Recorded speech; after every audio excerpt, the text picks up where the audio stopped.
Hello, welcome back to the channel, and today we are going to be having the second mock draft. These will probably start to become more popular once we get closer to the draft, but we are a month out from the draft.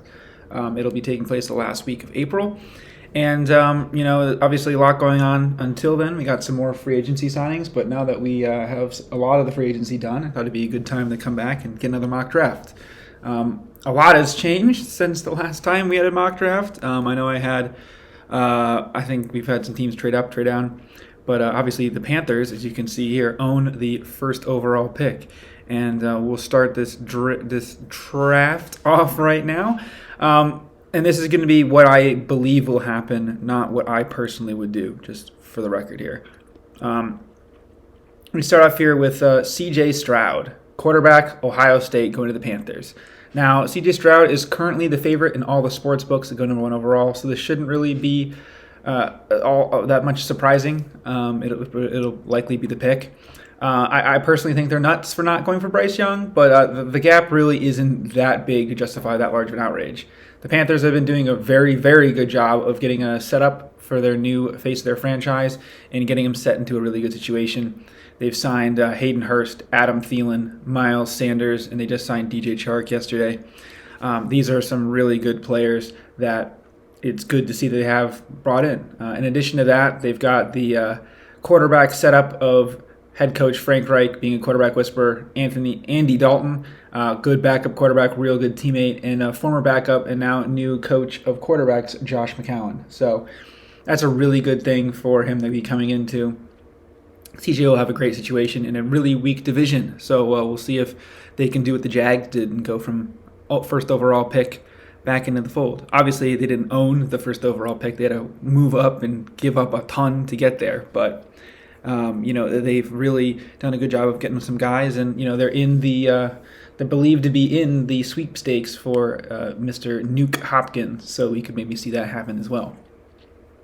Now, on the clock, the Houston Texans, they will be taking quarterback from Alabama, Bryce Young.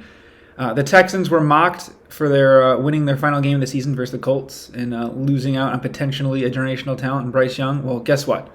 They got the guy here at pick 2 anyway. Similar to the Panthers, the Texans have spent a ton of their money on getting in a new quarterback system here. They bring in Case Keenum to help with his development, Dalton Schultz, Noah Brown, 2 Cowboys, along with Robert Woods, ex-Titan from last year, but more famously and successful on the Rams 2 seasons ago. It really is going to help out his development, I think. The only group of pass catchers was quite left barren once Brandon Cooks left, with really Nico Collins being the only main guy still there. John Mechie is still on the books, but he's dealing with leukemia. I believe he's not beaten it, but it's in remission, I think, and he's doing real well. Hopefully he can get back on the field as well and pair up with his former college quarterback in Bryce Young. They also added in Damian Pierce, obviously still on the roster, but adding to him, they have Devin Singletary from the Bills. There's a lot of nonsense being thrown around about Bryce Young, about him being too small and all this stuff, but, the guy played in the SEC. His size was never really an issue then. If not, it was like a helpful thing because his mobility was so good. His center of gravity was so low with him being such a stocky frame. I believe he's weighed in at, low 200 pounds at 5'10", I think it was. So I'll put up some highlight videos going forward soon. But my favorite moment was when he ducked underneath the oncoming Longhorn rush in that game against Texas this year. He ducked and guys went flying over him. I think it's a darn good player, a really good thing going on. So moving on here, we have the first mock trade in this mock draft. I tried to limit these, but I think that this is something that could happen not before the draft, but maybe before the draft, but not as far out as the Panthers had. But I think the Lions could definitely trade up here, giving up picks 6 and 81 to move up to 3. I have them getting the best player, in my opinion, in the draft, and one of the best prospects we've seen in a generation, Will Anderson, the edge rusher out of Alabama. So Will Anderson's long been pegged the top overall prospect, regardless of position, and one of the most can't-miss guys we've seen in a very long time. Arizona has been open about wanting to move down, and I think the Lions should capitalize on their secondary upgrades in a weakening NFC North and get the best player in the draft with back-to-back years to give the Lions a terrifying young pass-rushing duo in Aiden Hutchinson and Will Anderson. This is really something cool to see here that they've got these two young guys, and what makes a secondary good is limiting how long they have to cover. So if you're able to rush the passer and force the quarterback to move around and they're all covered, it results in some sacks, some throwaways, things like that. So if the Lions can invest and get a good pass rush going, that will really help their secondary, which they've already spent a significant amount of money in stuff on. So here we move up to one of the best fits I could possibly imagine. Anthony Richardson, quarterback, Florida. I know some people don't think he's a quarterback because he's can't really throw the football all that well, but if anyone's gonna be able to get the best out of him, it'll be Shane Steichen, the old offensive coordinator of the Eagles. This team, the Colts, have been left in shambles since Andrew Luck disappeared into the void. This will stop that veteran carousel of washed-up has-beens. I don't know, that's pretty disrespectful, but you know what I mean, right? He's really. Well, they had Matt Ryan, Nick Foles, and Phillip Rivers are the last few quarterbacks. That's really tough to see. They got Gardner Minshew under contract. He's the backup for the Eagles. Now he's on the Colts, and I think Anthony Richardson can kind of help him out here. Speaking of the Eagles, once again, another connection with Shane Steichen. AR-15 could be his type of Jalen Hurts guy, right? He's taller, faster, and stronger. Yes, he's got very much in a problem with accuracy, which is a little alarming when you're drafting a quarterback and spending this high of draft pick on him. But I do think that he's, obviously a lot more mobile than Will Levis, the other quarterback you would likely take. And I think he's a little bit better in terms of an athlete, clearly, than Levis, so he can kind of get out of situations better. It's easy to figure out and find an open guy when you're able to scramble around the roll. Go on the run, extend plays, move the pocket, things like that. So I do really think that this would be a great fit, and he could really make an instant impact. I don't know if I have a feeling the Colts will be picking around here next year, but they've got a pretty good roster outside of the quarterback position, so we can see if they'll be able to take advantage of Anthony Richardson's naturally gifted, insane God-given abilities. So moving here to 5. The fall for the once number 1 overall pick to the Bears. Obviously, that's changed clearly. Jalen Carter, defensive tackle, Georgia. Now, obviously, he's got some major off-the-field concerns that resulted in some questions and some problems on the field. He put in a pretty lackluster performance at Georgia's Pro Day and at the Combine. He's obviously got a lot going on in his mind. It's hard to feel sympathy for him after seeing some of those car crash photos and what happened, and the tragic loss of his teammate and his former staffers, lives. It's really tough. It's be like, oh no, he's poor him. Obviously, you still pray for him and everyone involved, but he unfortunately this was a self-inflicted thing. So. Hopefully he can have a good meeting with some of these guys. Dan Campbell and Pete Carroll are two darn good coaches that he could go to if, the Lions don't trade up. So I hope that, he gets the help he needs. He avoided jail time. He's got some probation and community service, but we'll see if that helps him get it back on the straight and narrow. So if he has a good meeting with Pete Carroll and Pete Carroll thinks it's okay to take the so-called risk, I guess you would say, of Jalen Carter, his play on the field, especially at college on one of the best defenses the last 2 seasons, has kind of warranted him being this high. So if you think you can keep him in check, this is an absolute no-brainer pick and almost a steal at 5. Here we got the Cardinals. It's been rumored that the Cardinals really do like Tyree Wilson, the edge rusher out of Texas Tech, which would be the pick here. Jonathan Gannon, he's got a lot of freaks on his defensive line over in Philly. Now you can get one here to help fill the hole of J.J. Watt. And with him and another guy like Isaiah Simmons, it's really good to move around. I don't think it's Isaiah Simmons, but it's Simmons, the linebacker from Clemson. They went up to get kind of a Jabril Peppers game record type. And this is another guy to add into that mold. He's obviously much bigger. huge viral photos with his wingspan and his quick speed. And I think that they got a lot of pieces, but a lot of holes at the same time, the Cardinals. And they have the very high variance in wins, in my opinion. I could see him picking at this position again next year, if not back up at 3. Or if Kyler Murray comes back, does well, and they figure everything out there, they could be, maybe 11-6, 10-7. It's that crazy of a thing. So they got the talent to win games, but they've also got plenty of glaring holes. So here we see another team with a mock trade in this mock draft, and that is the Washington Commanders taking quarterback from Kentucky, Will Levis. Now, I do think that this could depend on the new owner. If the new owner comes in and he's a badass, take no names, take no prisoners guy, I think he'll be, they could maybe trade up even higher and they could go get a different quarterback if they don't like him. But I think Will Levis could really fit well into the maybe potential new Chiefs with Eric Bieniemy coming over from the Chiefs to the Commanders. It'll be very interesting to see if, he does his thing and if he can prove that it was a mistake that he didn't get a job for so long and that part of Patrick Mahomes' success is because of him.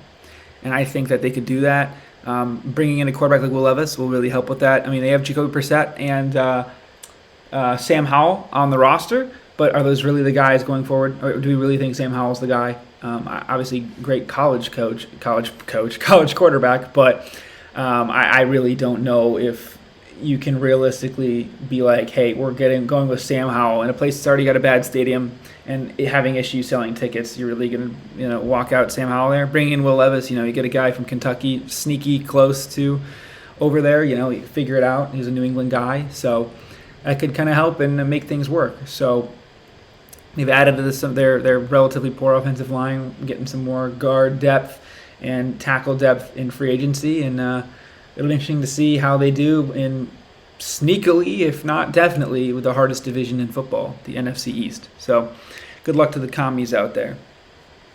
Now we move on to the Falcons. I probably would have had them take Levis if he was here, but they really didn't see much urgency in this hypothetical here. So they got Taylor Heineke already, and they've clearly got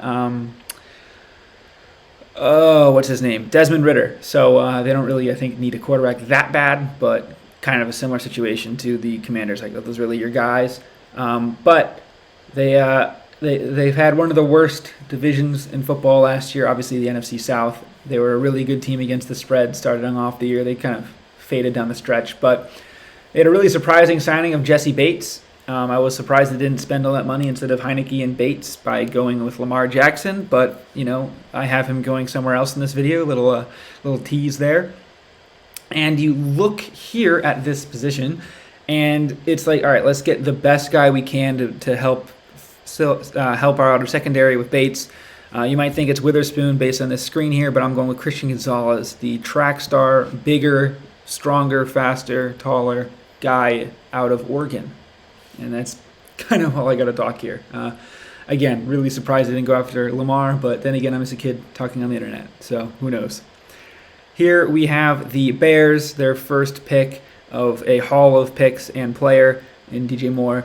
I was surprised they didn't get more picks for this current draft, but then again, once I just said, I'm just a kid on the internet. Here they, protect Fields, get a big guy. No, not Anton. Get a big guy in... not him.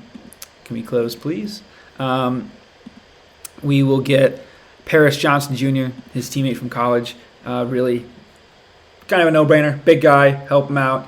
The Bears got a lot of first-round picks. It'll be interesting to see if they trade back into the first round when it comes down to it, or if they try to do a A.J. Brown, Tyree Kill situation and trade for a guy that wants out with some of these picks. Maybe they go after a Hopkins with one of their picks they got, something like that. But they got a lot of future firsts, so we'll see how that all goes down.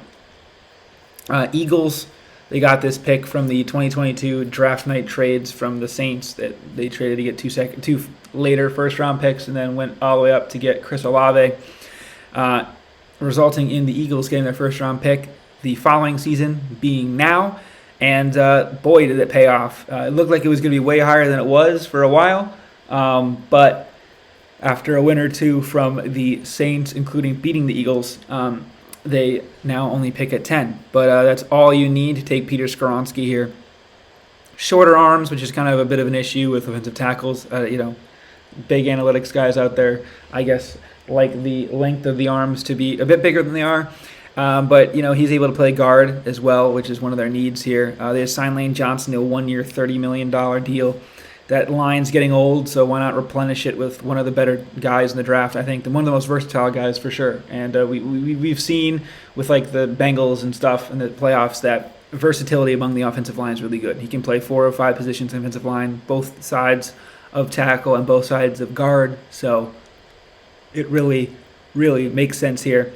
And he can, be a bigger guy at the guard position and help that unstoppable QB sneak that's likely to be banned, which I disagree with. But again, no one asked for my opinion. Steelers here. Now, this is a mock trade with the Titans. I'll get more into why the Titans did it in a bit. I'll keep it quick, short, sweet to the point here. Devin Witherspoon, cornerback, Illinois. I know the pick for a lot of people is Joey Porter Jr. if they stay down there. But I'm not in the business of making cute stories, in the business of winning football games. And so are the Steelers, right? Devin Witherspoon, physical guy, not afraid to get hit, totally fits the narrative and the way that the Steelers play. And their fans will absolutely love this one. Devin Witherspoon, cornerback, Illinois. Moving on to the Texans. Bryce Young already got a lot of weapons, but let's give him a big deep ball threat. He loved throwing the ball along with Jamison Williams and John Mechie, who I've said earlier hopefully can get better. I personally think Quentin Johnson here is the play. He's wide receiver 3 for me personally. That being said, he's significantly bigger and taller than the rest of them, and he'll give a good jump ball threat, red zone guy, and also a deep ball threat because we could see his speed, unfortunately, as he took it to the house against Michigan a few times. So moving on again quickly. Now this should be the Jets. It is not the Jets. I have this being part of the Aaron Rodgers deal. The Jets give up a second-round pick that they just got for Elijah Moore, number 42, in addition to flipping first-round picks. I think this is an easy way for the Jets to be like, hey, look, we're going to flip picks. They don't really care. They go behind the Patriots, but 2 picks is not that big of a deal, 2 spots. So they can save a tiny bit of money too, I believe, going down that far. But bringing in Aaron Rodgers is what you need. But this is the Packers pick. So, Mercedes Lewis and Robert Tonyan are both out. I think Lewis is not confirmed out, but I know he was on that air quotes wish list that Aaron Rodgers had to go to New York. And Robert Tonyan coming off an ACL injury, not the same player as he once was, but he's over in the Windy City anyway. So, with Jordan Love coming in, what's then always the joke about the best friend of the quarterback? That'd be the tight end position.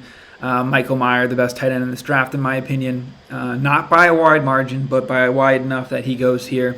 Get a big Notre Dame tight end, can block, can catch, can run routes, can do what he needs to do. He can be a receiver. He can be an extra quasi-offensive lineman with his frame and his size. So I really like the pick here, and I think it's a good safety blanket for Jordan Love moving forward. Patriots, they got a pretty tough division. They've got a lot of players they need here, but Lucas Van Ness, I think, is a great thing here.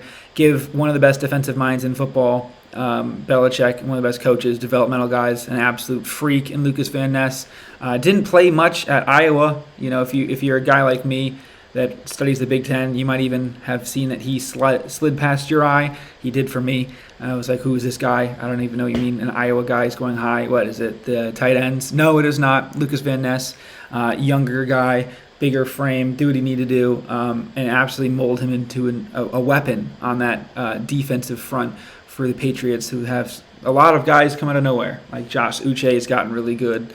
Obviously, Judon has been pretty good for a long time. So why not add to that with Lucas Van Ness?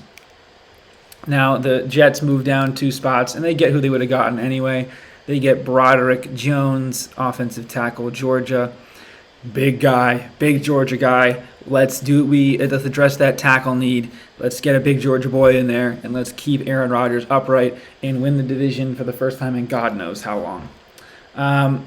Raiders. Now, they moved down here. I think that they had a lot of needs. and moving down and getting an additional second-round pick will really help that out. Unfortunately, this pick has changed a bit recently for me. We just saw that they traded away Darren Waller, but it was like, okay, well, they still have Foster Moreau. He unfortunately came down with Hodgkin's lymphoma. Prayers up for him and the family. I really hope he gets back well, but they have a need at tight end now. Just talking strictly ball here. Dalton Kincaid, tight end, Utah. Really, really close to being tight end 1. I know it's crazy to see 2 tight ends go in the top half of the draft here, but he's that good that I think it's totally okay for him to go. And he's getting some Travis Kelce comparisons, which I think everyone will be getting. Obviously, just any good tight end will be like, oh, that guy's the next Kelce, likes Kelce. Yeah, he's closer than a lot of people in the past have been. So I think it's a great pick here. Dalton Kincaid, tight end, Utah, going to a man that loves his tight ends, Jimmy Garoppolo, and the Raiders. Now here, it is not the Steelers, but it is the Steelers. The Titans traded out with the Steelers, moving down and picking up an additional asset while getting ready to give away 2 first-round picks to sign Lamar Jackson. Now, they already have Derrick Henry, but pairing those 2 together, they can run the ball at will. Why I think Lamar Jackson makes perfect sense in the Titans, I'll do this quickly because I want to do a bigger video on it, is if you remember that game against the Chiefs where they had Malik Willis in and they threw the ball maybe 2 or 3 times the entire time, they almost beat the Chiefs. Really good team. So I think that they can totally revolutionize the way they play football, and they can do this crazy, no passing, almost Army-style offense and just run the ball and play real physical defense. I think that could work. I really do, especially in the AFC South with teams like the Jaguars and the Colts and the Texans, right? I think they can do enough there to get a playoff game, get a team at home, and it'd be tough out to play that team. No one's going to want to play that team. They'll physically body you up front, down low, anywhere you want it, they'll have it. So I think it's a good fit. As for the Ravens, after getting rid of it, they're going to go all in on that defense. I mean, that defense, unbelievable. I think they could maybe sneak around and find some good quarterbacks later on. And maybe a Dorian Thompson-Robinson or a Malik Cunningham is an easy replacement for Lamar, a quick mobile guy from Louisville and actually broke all of his records, but not the player that Lamar is, but pretty close in terms of college, obviously not in the pros. But they're going to go Nolan Smith here, edge, Georgia, big guy, big game wrecker, all over the place, had an unbelievable combine. He was hurt down the stretch, but ran a 4.39, I think it was, 40 at his size. Unbelievable, no-brainer. Take him. Another dog for the Ravens to get. Lions. Biased here a bit. There's a guy here that's fallen significantly if you look at his rank here, but the fall ends here. Jackson Smith-Njigba was supposed to be the best receiver in the country this year, got hurt, maybe opted out. Who knows? I won't say opted out because he's now a Lion in this situation. He's going to be on the Lions, pair up really well. They actually need they don't really need any more corner help. I would put wide receiver as the other need here for the Lions. They take JSN. Unbelievable player. I mean, he had that crazy catch to start his career against, I believe it was Rutgers. It was one of the other red teams that they played against, Rutgers and Nebraska. Crazy toe tap thing. Absolutely unbelievable. And since then, he's gone insane. He torched Michigan and the Utes in that Rose Bowl back-to-back weeks. They only won the other game. They didn't beat Michigan, obviously, but he played his rear end off. And same with up here at the top, Mr. Stroud. They both played unbelievably well, but it was not enough. But getting a guy to fall in your lap this far, crazy, an absolute no-brainer for the Lions, and they're getting such good luck the past few years in these drafts, and it continues in this one. Now, a little bit of an off-the-board selection here for a team desperately looking for some identity post-Brady. Darnell Wright, low on this board, higher on others. He was Will Anderson's toughest guy, according to Will Anderson. He can play all over the field, offensive tackle, offensive guard. He can do what he needs to do. Real good, solid guy. Help maybe keep Baker Mayfield upright and those pretty good receivers. So, receiver was an option, tight end was an option, but you're not going to go 3 tight ends in the first round. Plus, 2 have already been off the board. It's a relatively deep class. So, they need a quarterback, but, Hendon Hooker was a thought here, but Baker, I think, does enough where it's okay. So, that's what we're going to do there. It's tough for the Bucs, but hey, you sold your soul for a Super Bowl. I think them and the Rams are happy with how the last few years have gone and won't mind sucking for a little while. Here we got the Seahawks. I was considering maybe going Brian Branch or a corner here, but they've got a really good corner anyway. They're going to take the best player at the position that they need, guard/center, Osiris Torrance. Absolute animal. Big guy. Let's add to their young tackles in Charles Cross. And the other guy, I always forget his name, but they got 3 now, first or second year offensive linemen. Really, really, really strong guys, and they get some good culture and build that going forward. Build out a good line behind what's going to likely be Geno Smith again. So, hey, let's just build a good line and run the football with Wake Forest legendary guy, Kenneth Walker Jr. So, obviously Michigan State. That's just me kidding as a Michigan fan. So, Seahawks doing a pretty good thing out there, and we'll see how the quarterback situation develops with the 49ers, but I really think the Seahawks win that division. Watch out. Chargers. The Chargers here, they need a receiver bad. There's a few really strong options. Jalen Hyatt, I thought about here. Josh Downs, good route runner. Same with Zay Flowers and Addison. Addison, a pretty underwhelming performance. He would love to probably stay out in USC territory in LA, but we're going to go Zay Flowers, the man out of Boston College here. Really good route runner. Steve Smith's favorite guy. Steve Smith also really liked Cooper Kupp, so make of that what you will. He obviously knows ball. Zay Flowers just really helps add to this offense with Kellen Moore, who I think is going to be one of the most fun teams to watch, as they always are, and we'll see what happens with Austin Eckler. I could have maybe gone Bijan here. I wouldn't have minded going Bijan here, but if they get rid of him, maybe go Bijan. But Bijan's a very popular name for me the next few picks. I think he should be going in the top 10 normally, but, running backs don't do anything anymore. Ravens don't have Marcus Peters on the board right now, so let's take a swaggy, loud-talking corner. Joey Porter Jr., absolute shutdown guy, and hopefully can replace him with that. Maybe bring back Peters as well and have him be a little bit of a mentor. But let's add to that theory of a bunch of game-wrecking, insane defensive players. Joey Porter and Nolan Smith, absolute dogs, going to Mike McDonald's defense and helping out the Ravens. Speaking of helping out defenses, the next player here, Deontay Banks, cornerback. Maryland is going to be going to the Vikings. Brian Flores is over there. He'd be calling plays for Minnesota. Vikings getting Deontay Banks would be pretty good for his press man coverage schemes where he's got his corners on islands. One of the more underrated players in the Big Ten here. Obviously, back-to-back Big Ten corners. They would have loved Joey Porter here, the Vikings, but they do not get him. With a lot of really good young developing receiver cores, with in this case adding even in JSN with Amon-Ra to the Lions and the new addition of DJ Moore to the Bears. You got to watch out. Christian Watson, of course, too, in Green Bay. Let's get some corners to help replace Patrick Peterson and the rest of that secondary that was so bad, and Peterson obviously not even on the team anymore. So that is all we have there. After Jawan,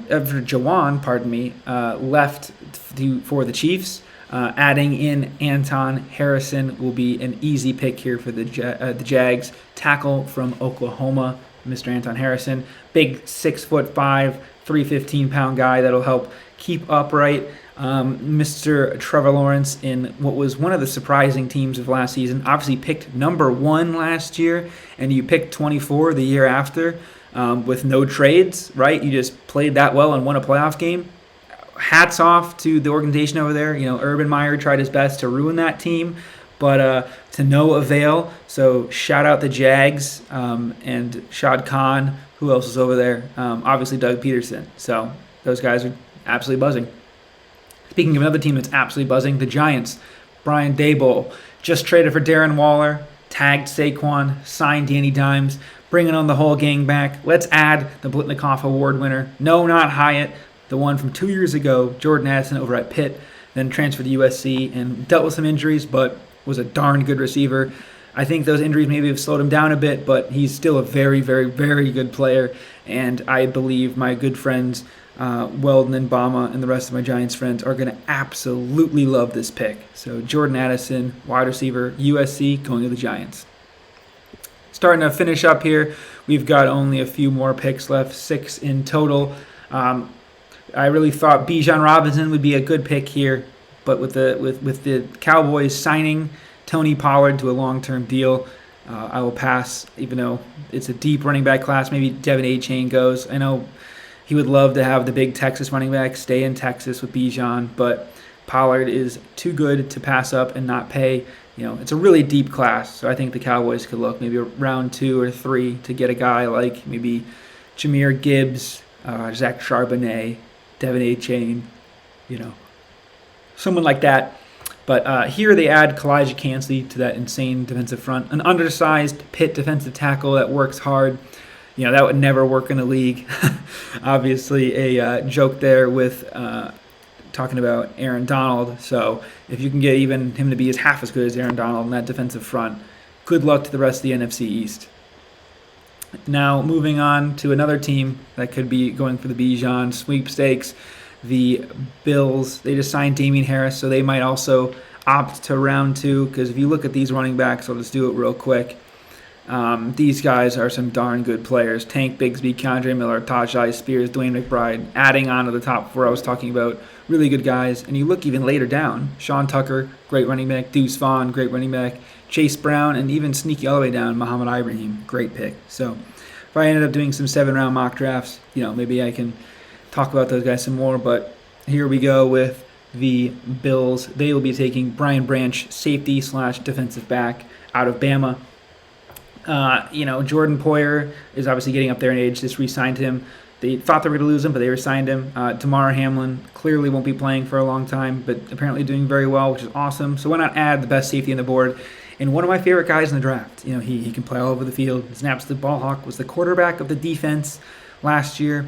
And, if you're the safeties at Alabama, have a pretty good track record in the pros. So I think he's really, really, really good value here for the Bills. Obviously would have loved to get Osiris Torrance here if he was not available, but Seahawks took him. I think in real life he definitely could be available down there, but we'll get to see, and we'll see how it all plays out.